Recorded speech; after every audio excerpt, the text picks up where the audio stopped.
You're watching an RH Reality Check production brought to you by rhrealitycheck.org.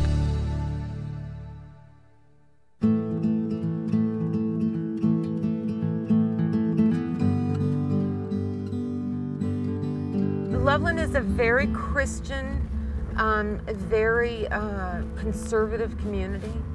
People cling very closely to the church. It seems to be, whether it be the Catholic Church or it be the Baptist Church, some of the largest buildings we have in Loveland are churches. This is an area where the young 7th and 8th grade boys and girls come back to engage in oral sex on the weekends and at night after school. This, between the two dumpsters over here, is one of their favorite spots. The police have even been aware of this. Bringing up something like sex ed in this conservative of a community is very touchy. But Tami Sanderson was compelled to bring up the touchy issue with the local middle school when her 13-year-old daughter came home from health class with abstinence-only materials that included a virginity pledge. Basically, she came home from school with a pamphlet and worksheets that she had been given in health class that they had worked on during the sex education program. There was a theme. It was don't have, abstain from sex until marriage. Marriage was riddled throughout the literature.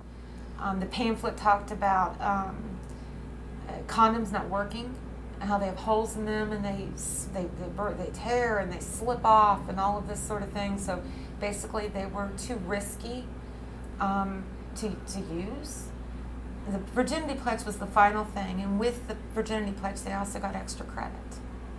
It seemed to have an agenda, and it wasn't fact-based. It was shame, guilt, and fear-based. I mean, they listen to a certain degree, but like when it comes to safe sex, they'll listen because it's teaching them how to be safe. And by scaring us into something isn't gonna work. Do you feel like your peers are actually going to abstain from sex until they get married? Some of them might, but I know a lot of them most likely won't.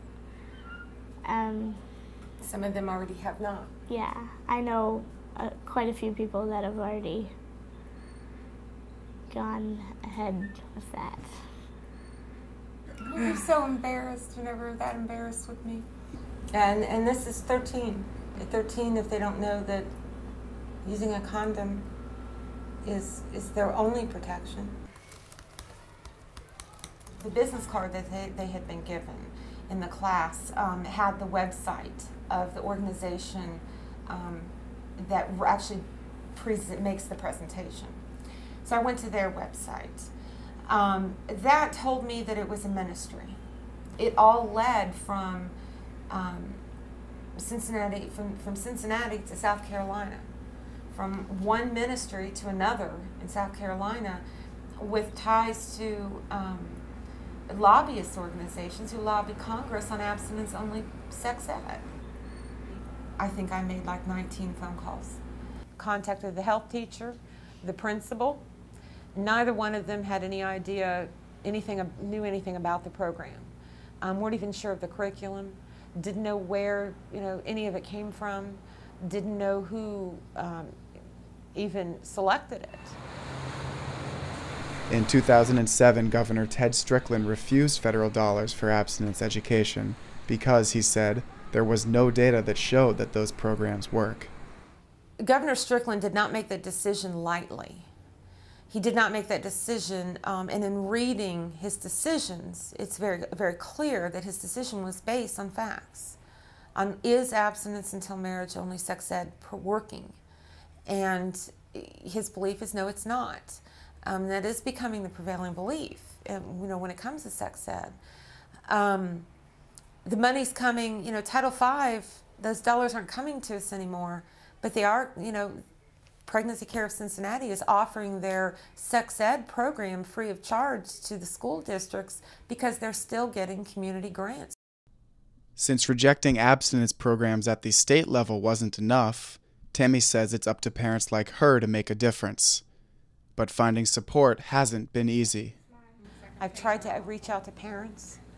A lot of parents, I've heard parents who are very satisfied with abstinence only, that's what they believe in, and that's fine. But I've also heard other parents who feel that this is a losing battle, that they don't have the time or the energy to fight, to stand up and say, you know, this needs to be changed. For me, I just can't accept that. Tammy recently attended a school board meeting to find herself confronted by conservatives from the ministry which promotes the abstinence curriculum. Their influence over the school administration worries her. It's kind of sad. You know, the school board and all, they're elected to take all of the students into account, not just the students that have the same background and the same beliefs that they do. If it goes against their personal religious standards and they just feel that they can't do it, then I guess the way I see that is then you shouldn't run. This is an elected office. You shouldn't run. If you can't serve on a school board and consider every single student in your building, their feelings and their needs, then you shouldn't be there.